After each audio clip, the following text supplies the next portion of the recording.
C'est bon, ça enregistre là? Je sais pas comment on voit que ça enregistre. Ah si, oui, maintenant, je sais pas. Si, c'est écrit en haut à gauche.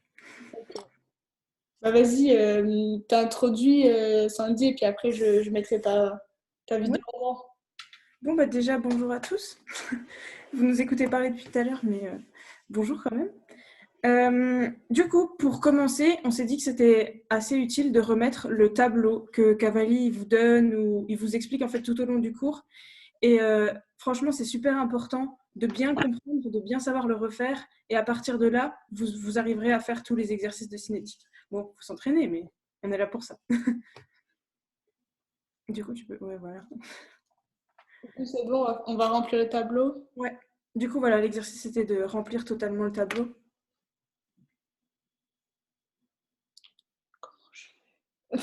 Ah non, arrêtez le partage. Arrêtez le partage. Est-ce que, Voilà, t'es en grand. est-ce que je dois zoomer encore ou... Ouais, tu dois encore un peu.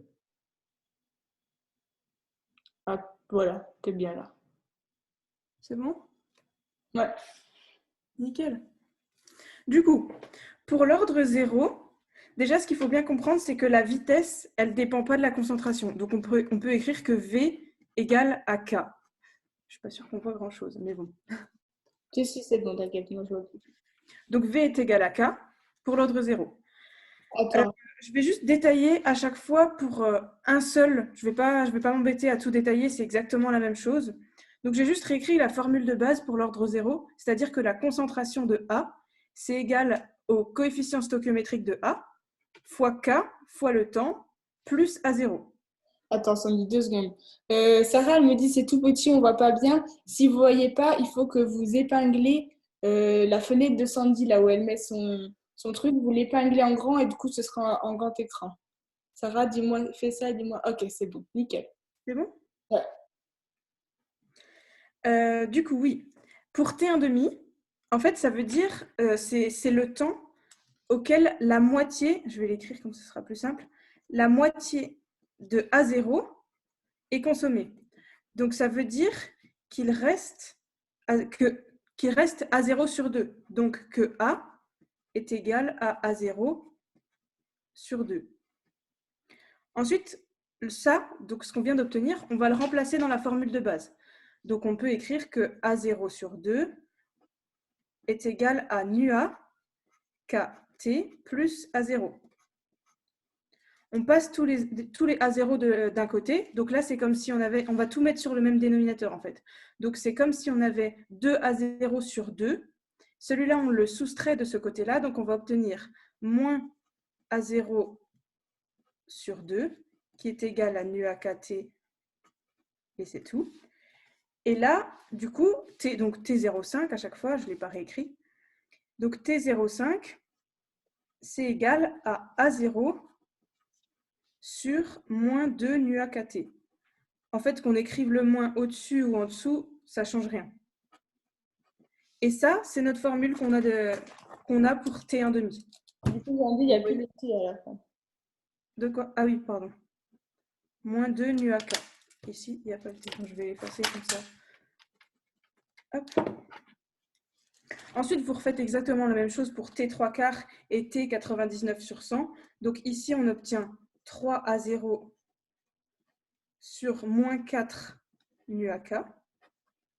Et ici, 99A0 sur moins 100 nu AK. Vous pouvez très bien apprendre ces formules par cœur, mais ça ne vaut pas le coup puisque en vrai, elles sont assez vite retrouvées. Et puis, c'est surtout qu'il faut les comprendre parce qu'on ne va pas forcément vous donner 3 quarts. Ici, à la limite, c'est facile, il y a 3 au-dessus, 4 en dessous, voilà. Sauf que dans un exercice, là, on vous a donné pour 0,83%. Donc, vous ne pourrez pas le faire avec ça. Ensuite, pour l'ordre 1, eh ben, je vais détailler pour 3 quarts. Ensuite, du coup, ça veut dire que 75% de A0 est consommé. Donc, ça veut dire qu'il reste un quart de A0. Donc, comme je l'ai écrit tout à l'heure ici, A est égal à un quart de A0.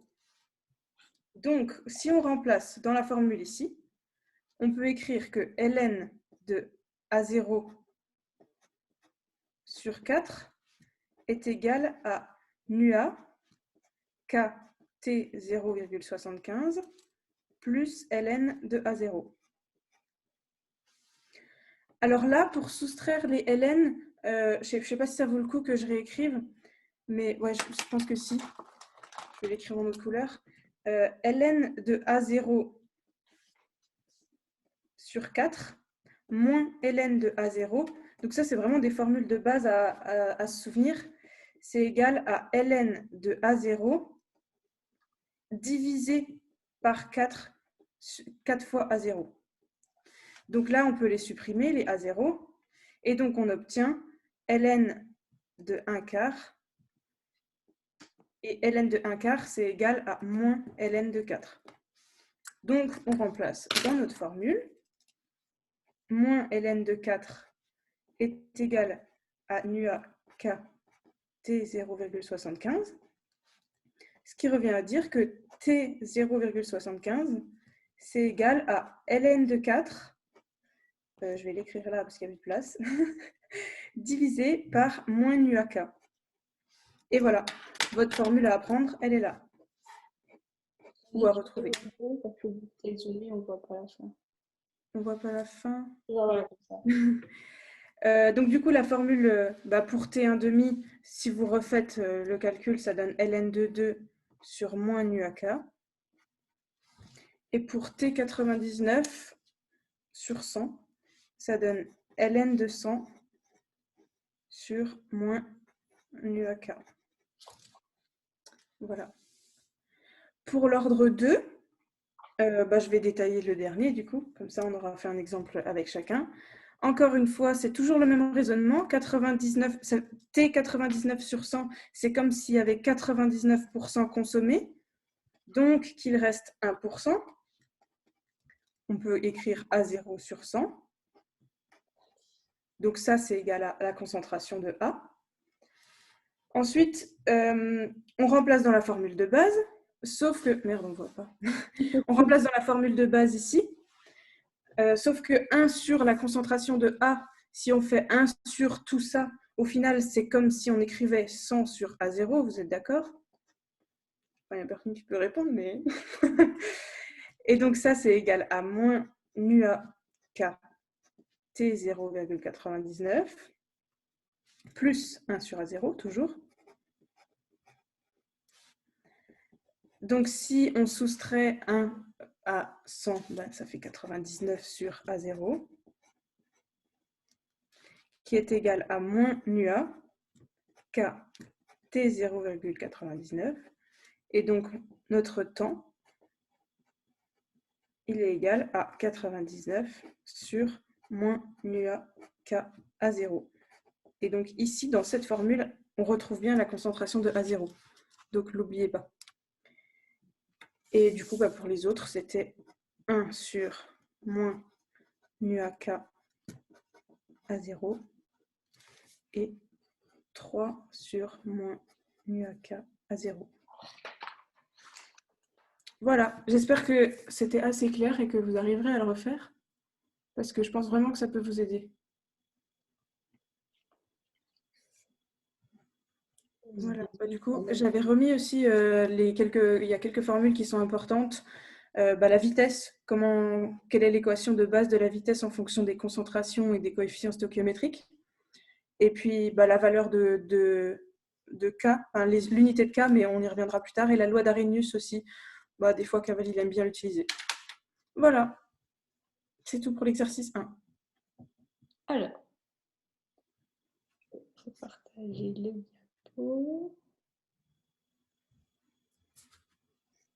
Du coup, voilà, fallait... Ah, voilà. Laisse-le 2 secondes si vous voulez screener du coup la correction. Sinon, elle sera dans la correction en PDF, mais voilà. Oui, j'ai une question. C'est possible d'avoir d'autres pourcentages? Normalement, vous avez vu dans l'exercice de Berry, elle vous demande un autre pourcentage. C'est pour ça qu'il faut apprendre. C'est pour ça que c'est mieux de savoir refaire la démonstration plutôt que d'apprendre par cœur les formules. Parce que si on vous donne, par exemple, là, les 83,5%, si je me souviens bien, bah, vous ne pouvez pas le faire comme ça. Il faut bien passer par le calcul pour retrouver la formule. Voilà, voilà. Donc, du coup, je pense que c'est bon. Exercice 2.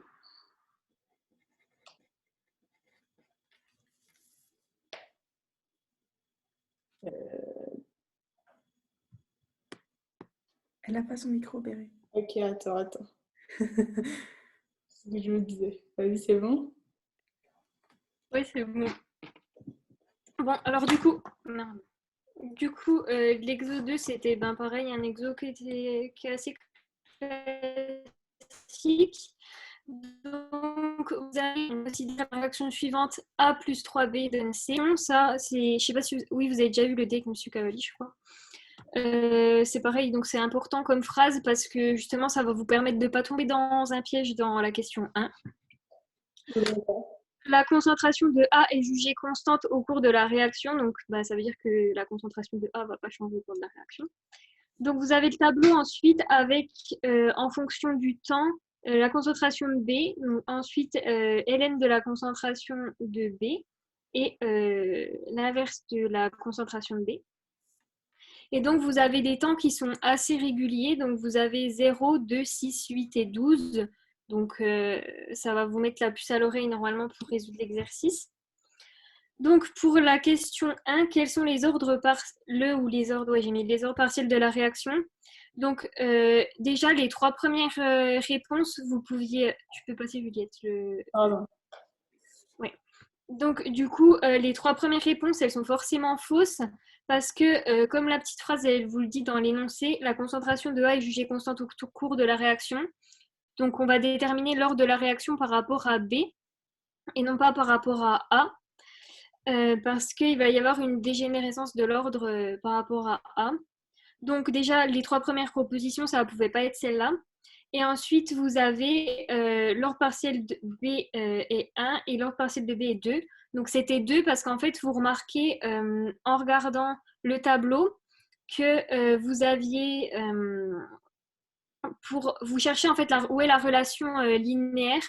Donc vous voyez bien que en fonction du temps, la concentration de B, il n'y a aucune relation linéaire.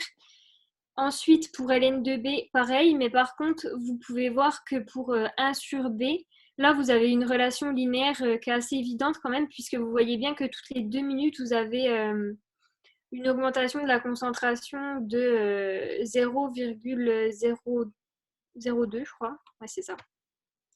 Donc, du coup, l'ordre partiel de la réaction, c'était, par rapport à B, c'était 2. Et sinon, on peut raisonner avec les graphiques, mais enfin, vous n'allez pas vous amuser à refaire les graphiques, clairement. Là, c'est juste pour que vous voyez un petit peu, mais c'est trop long de faire les graphiques, vous n'aurez pas le temps. Ensuite, pour la question 2, donc, quelles sont là les lois de vitesse intégrées de cette réaction? Bon, là, il fallait juste appliquer la formule de la loi de vitesse pour la cinétique d'ordre 2. Donc, vous aviez la réponse C, donc 1 sur B égale 3 kT plus 1 sur la concentration de B0. Ensuite, question 3. Calculer donc le temps au bout duquel 83,5% du réactif de départ aura été consommé. Donc là, c'est justement pour pas que vous fassiez une application de formule que vous avez appris par cœur comme pour le tableau 1. Donc voilà. Vous allez donc premièrement calculer K avec 2 méthodes différentes, donc on va détailler. Donc K toujours par rapport à la question d'avant, donc par la formule que vous avez trouvée. Donc c'est pour ça, essayez de vous concentrer quand même pour trouver la première réponse. Donc vous allez faire par rapport à 1 sur B égale 3 kT plus 1 sur B0. Voilà. Et donc, vous allez d'abord calculer T, donc soit avec la méthode de la droite, donc vous isolez K dans la formule que vous avez trouvée précédemment. Voilà, donc vous isolez K, ça fait K égale 1 sur B moins 1 sur B0 divisé par 3T. Ensuite, vous choisissez 2 points. Donc, de préférence, vous allez prendre les points qui sont dans le tableau pour ne pas vous compliquer la tâche. Donc là, moi, j'avais pris 1 sur B0 égale 0,010 et BAT égale 12 minutes, pour lequel on a 1 sur B égale 0,022. Vous avez juste à remplacer du coup ces 2 points que vous avez choisis, enfin le point à 12 minutes que j'avais choisi moi. Donc vous le remplacez juste dans la formule. Donc ça vous fait normalement 0,0003 mol par litre moins 1 par minute moins 1. Ouais, voilà. Pas par litre moins 1, par litre 1. Voilà. Ensuite, vous avez la deuxième méthode, donc la méthode de la pente pour le calcul de K. Donc, vous prenez, vous savez que pour les réactions d'ordre B, la pente, c'est moins BK. Donc, vous calculez la pente toujours en prenant 2 points sur la droite. Donc, vous allez prendre, moi j'ai repris les mêmes points du coup, vous allez prendre donc 0,022 moins 0,010 divisé par 12. Donc, je trouvais 0,001. Voilà, donc ça c'est la pente. Donc après, vous avez juste à isoler K. Donc, moins BK égale 0,001. Et vous avez donc 3K égale 0,001. Et après, vous retrouvez donc le même résultat qu'avec la première méthode. Celle-là, elle va un petit peu plus vite, mais question de seconde, quoi. Ensuite, donc, vous allez calculer T à 83,5%. Donc, premièrement, il faut bien que vous compreniez ce que ça veut dire T à 83,5%. Donc, T à 83,5%, ça veut dire qu'en fait, vous avez 83,5% de votre réactif qui a été consommé. Donc, vous allez avoir, il va vous rester 16,5% de votre réactif donc, qui n'aura pas été consommé. Donc, pour ça, pareil, vous reprenez la même formule que précédemment. Donc, 1 sur B égale 3KT plus 1 sur B0. Donc, vous reprenez toujours cette formule. De toute façon, on part toujours de celle-là. Et donc, vous remplacez dans la formule par 0,165, donc 0,165 qui correspond à 16,5% de votre actif qui vous reste. Donc, il va vous rester 1 sur 0,165 fois B0 égale 3KT, donc plus 1 sur B0 toujours. Vous avez trouvé K précédemment par une des 2 méthodes. Donc, il va vous rester, oui, donc ça, 16,5% de B0. Et puis ensuite, vous avez juste à remplacer dans la formule qu'au lieu de chercher K, cette fois-ci, vous cherchez T. Et donc, à la fin, vous trouvez... attends, il y a vos têtes sur mon résultat. Vous trouvez T égale 56,23 minutes en remplaçant. J'allais demander si vous avez compris, mais du coup, on verra à la fin parce que... Voilà. Et ensuite, la dernière question, là c'est pareil, c'est de l'application de formule. Quelle est l'unité du coefficient de vitesse? Donc moi j'avais appris la formule par cœur, après sinon vous pouvez la retrouver facilement, c'est pareil. Donc la formule litre par n-1 par mol n1-n par minute moins 1, avec n lors de la réaction. Et du coup, comme c'est une réaction d'ordre 2, vous trouvez la première réponse. Voilà. J'ai l'impression que tu allais super vite. Pour l'exercice 3, on vous donnait des graphes. Donc, à partir de là, en fait, on disait qu'on étudiait la cinétique de la réaction. Et la première question, c'était de déterminer l'ordre de la réaction. Tu peux passer, Juliette. À partir du moment où on vous donne des graphes, il suffit de regarder lequel est linéaire et vous trouverez l'ordre de la réaction par rapport à l'espèce que vous regardez. Donc ici, on regarde par rapport à A. Et on voit bien que le seul graphe linéaire, c'est la concentration de A, juste la concentration, pas 1 sur A ou ln de A. Si ça avait été 1 sur A qui serait linéaire, ça veut dire qu'on serait de l'ordre 2. Si ça avait été ln de A, ça aurait été de l'ordre 1. Donc ici, on est bien en ordre 0, c'était la réponse A. Pour l'équation de vitesse de la réaction. Alors là, il fallait partir de l'équation de base que vous aviez pour une équation justement, une cinétique d'ordre 0. L'équation, c'est la concentration de A est égale au coefficient stoichiométrique de A fois K fois T plus A0, comme on a vu tout à l'heure. Avec donc nu-A, le coefficient stoichiométrique. Et il faut bien penser surtout que si c'est un réactif, il est négatif. Si c'est un produit, il est positif. Mais bon, c'est rare qu'on vous donne un produit. Quand on ne vous donne pas la réaction, on considère que les coefficients stoichiométriques ils sont égaux à 1. Donc là, vous n'alliez peut-être pas pouvoir le deviner, mais au moins on le dit une fois. Donc ici, nu-A, il est égal à moins 1, car A est un réactif. Donc à partir de là, l'expression de la vitesse de A, c'est A est égal à moins 1 kt plus A0. Et si vous réarrangez la formule pour trouver justement en fonction de A0, comme c'était exprimé dans l'énoncé, ça donne A0 est égal à la concentration de A plus kt. Et c'était la réponse C. Pour la valeur et l'unité du coefficient de vitesse. Alors là, on va déjà commencer par la valeur. Il suffisait en fait de résoudre l'équation A0 est égal à la concentration de A plus nu à kt. Donc là, ce que vous faites, c'est que vous prenez un temps, une valeur sur le graphe. Ici, j'ai pris avec 20 minutes parce que c'était facile. Il faut bien penser qu'au partiel, vous n'avez pas de calculatrice. Donc, soit les calculs ils seront faciles à faire et dans ce cas-là, pas de souci. Et sinon, il y a des aides au calcul. Bon, là, on était en ED, on considérait que vous auriez la calculatrice à côté de vous. Donc là, j'ai fait comme si c'était en condition. Donc, avec 20 minutes, on trouvait moins K fois 20 plus 10. Avec 10, du coup, la concentration de A à 20 minutes est égale à 0. Donc, A0 à 20 minutes. A0 à 0, du coup. Pardon. Donc, on réarrangeait tout ça. On trouvait que K est égal à 10 sur 20, donc à 0,5. Et pour l'unité, vous avez deux solutions. Soit l'équation en dimension, comme le disait Bérénice tout à l'heure. Mais bon, on dit que c'est facile à retrouver, mais clairement, apprendre une formule, une de plus, une de moins, vous n'êtes plus à ça près.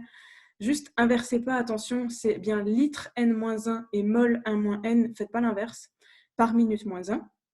Donc ici, il suffisait de remplacer avec n l'ordre de la réaction, on avait un ordre 0, donc on trouvait litre moins 1, mol par minute moins 1.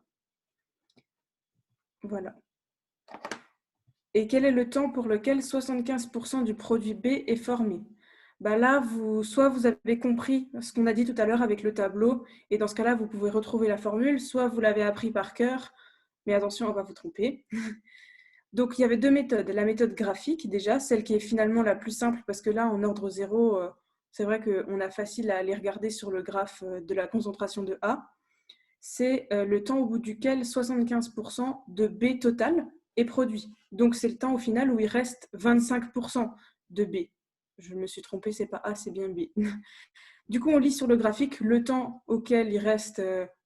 en fait, c'est pas du tout B, c'est A. Auquel il reste les 25% de A, donc 2,5. Et donc là, on trouve que c'est 15 minutes.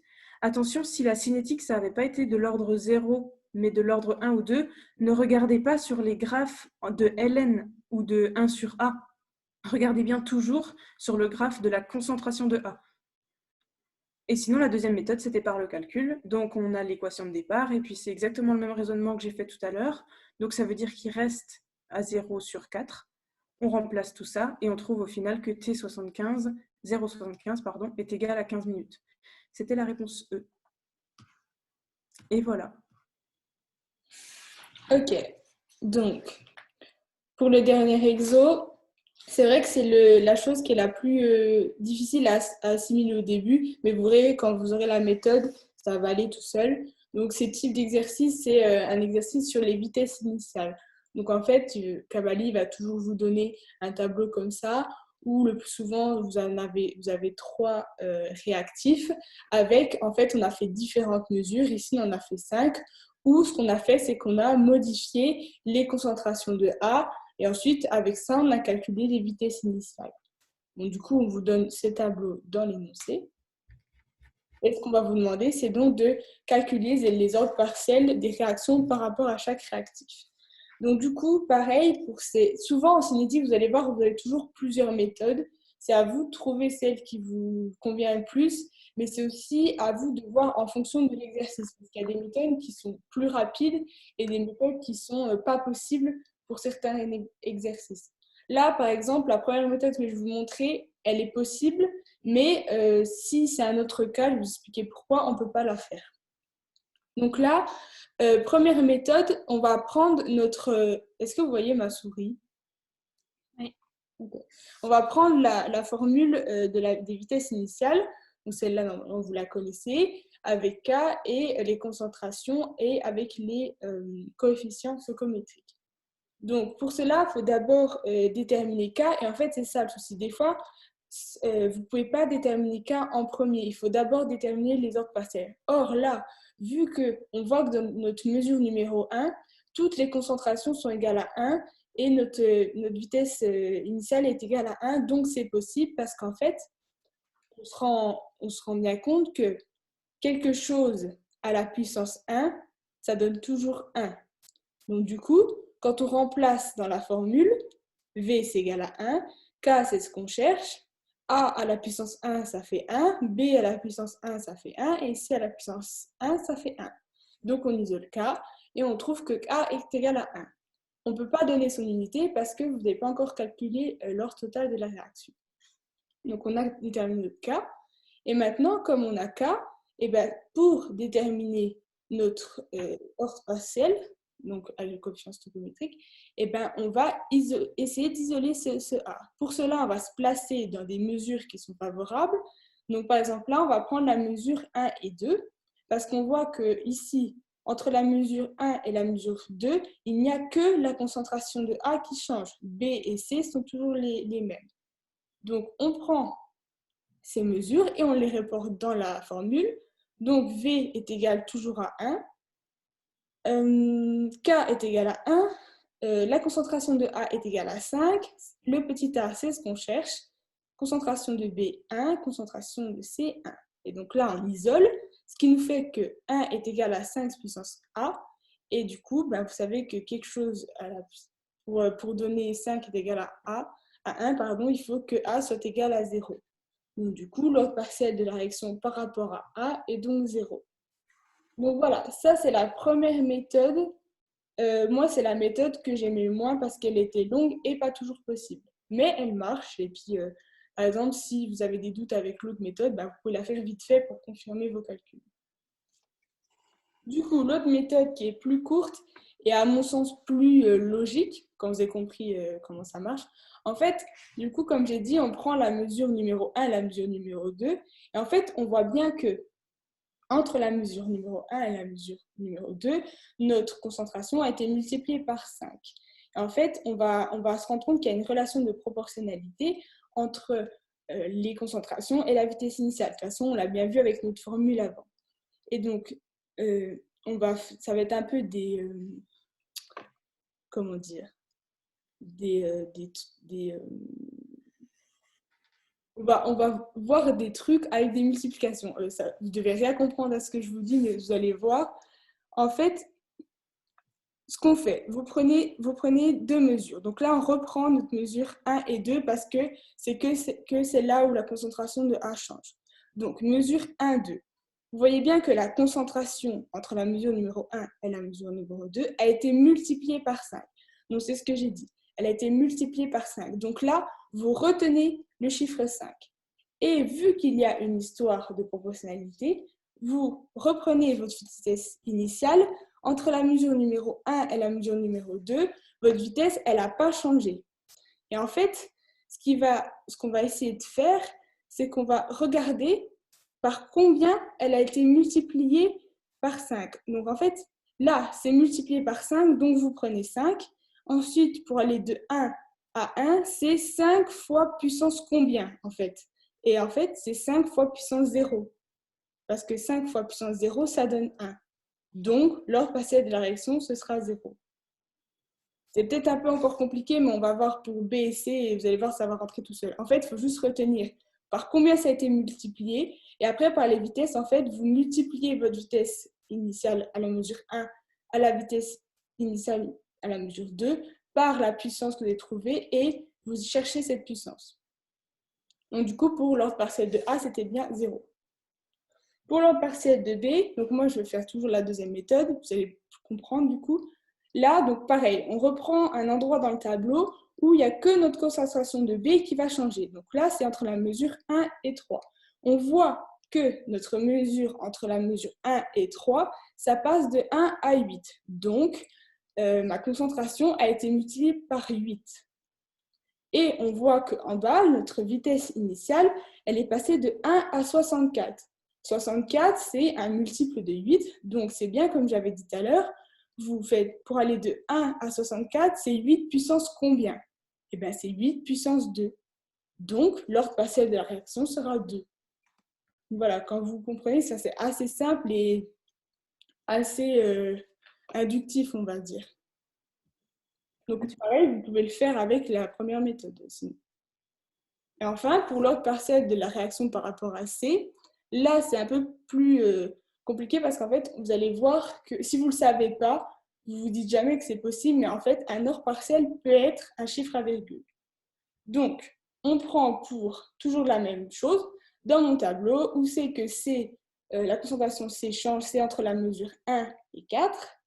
On voit que ma concentration entre la mesure 1 et la mesure 4, elle est multipliée par 4. Et on voit que ma vitesse initiale, elle passe de 1 à 2. Alors, combien à 4 puissance combien 1 est égal à 2. Oh mince, pardon. Eh bien, 1 à la puissance 2 puissance, pardon, 4 puissance 0,5, ça fait 2. Donc, l'ordre partiel sera de 0,5. Donc voilà, l'ordre partiel d'un réactif, il peut ne pas être un nombre entier. Et là, par exemple, 4 puissance, à la puissance 0,5, ça fait bien 2. J'espère que ça a été assez clair. Posez-vous. Là, je n'ai pas trop réussi à faire des petites flèches, mais faites des petites flèches comme ça, c'est plus simple et tout. Et normalement, vous le faites 2 fois et ça vient tout seul. Donc, du coup, la question d'après, c'était quel est l'ordre total de la réaction? Donc là, c'est simple, c'est la somme des ordres partiels. Donc, 0 plus 2 plus 0,5, ça nous fait 2,5. Et après, je vous demandais quelle est la valeur du coefficient K et son unité. Donc, comme on l'a vu dans la méthode numéro 1, au début, on peut le calculer avec les concentrations de 1. Donc là, c'est assez facile. Mais imaginons que vous n'aurez pas pu le calculer parce que ce n'était pas que des 1 ou des choses comme ça. Eh bien, vous reprenez la formule, vous prenez un V, vous prenez les lignes. Et vu que vous connaissez les ordres partiels, ben, vous calculez et puis vous isolez K, vu que maintenant, vous n'avez plus d'inconnu. Et donc, on trouvait bien 1. Et l'équation, donc vous avez vu qu'à chaque exercice, on vous remet l'unité de K. Donc, c'est important de le connaître, ça tombera au partiel, c'est presque sûr. Donc, vous apprenez bien ça par cœur ou vous savez le retrouver. Et voilà, donc ça pouvait être un chiffre à virgule. Ça peut être un peu surprenant au début, mais maintenant, vous le savez. Voilà. Alors.